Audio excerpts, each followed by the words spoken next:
Football প্রেমীদের জন্য সুখবর। একটা বিশাল ধামাকা নিয়ে আসতে চলেছে হাওড়া সাঁকরাইলের অন্তর্গত আরগড়ি নজরুল স্মৃতিসংঘ ক্লাব, যাদের এবছরের 2 বছরের খেলা নাইট গোল্ড কাপ ফুটবল ধামাকা। আর এই মুহূর্তে আমরা সেই মাঠে রয়েছি যেখানে আগামীকাল থেকে শুরু হতে চলেছে নাইট গোল্ড কাপ ফুটবল ধামাকা।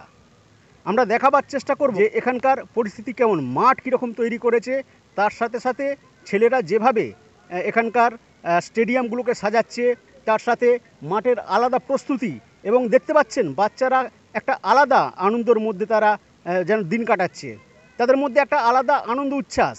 আমরা কথা বলার চেষ্টা করব শেখ শাহাবুদ্দিনের সাথে, তিনি কি বলছেন, তারা কতটা প্রস্তুত হতে পেরেছে এই খেলার মাঠকে নিয়ে, এবং কি চমক রেখেছে আগামী দিনের প্রথম উদ্বোধনী খেলায়। চলুন কথা বলি শেখ শাহাবুদ্দিনের সাথে। আমাদের 80% প্রস্তুত, 20% আমরা রাত্রে রেডি করব। কালকে সারাদিন আমাদের হাতে আছে, কালকে সারাদিন আমরা প্রস্তুতি করব।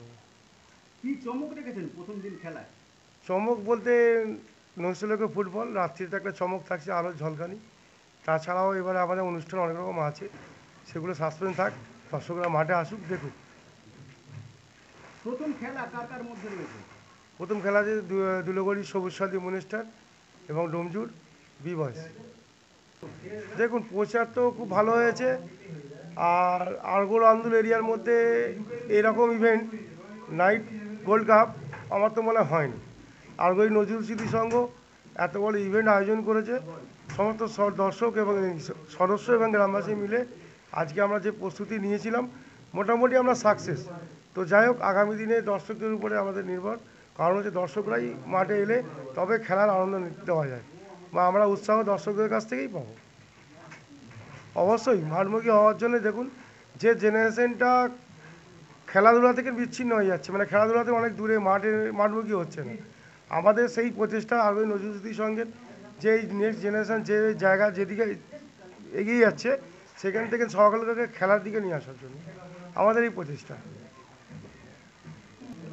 আগামী দিনে আমাদের পরিকল্পনা অনেক কিছুই রয়েছে, যেমন রক্তদান শিবির আমরা এটা করবো ক্লাব থেকে, সবাই চিন্তা ভাবনা এটা রয়েছে, সবার সদস্য সভাপতি বা সম্পাদক যারা রয়েছে সকলেই এটা আছে। কিন্তু আমরা এটা এত বড় ইভেন্ট করে ফেলি, তার মাঝে যে সিজনটা আসে রক্তদান শিবিরের, আশেপাশে কিছু ক্লাব করে, তো সেই কারণে আমরা একটা সিজন দেখছি রক্তদান শিবিরটা কোন সিজনে করা যায়, যে এই গোল্ড কাপের পরে করা যায়।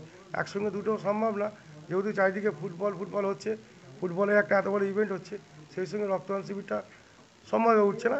আমরা দেখছি কোনো একটা সিজন নিয়ে এসে, মানে এমন একটা দিন বাঁচতে হবে, একটা সময় বাঁচতে হবে রক্তদানের জন্য, সঠিক সময়।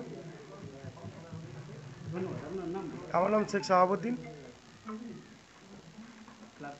নজরুল ইসলাম ক্লাবের সহ সম্পাদক।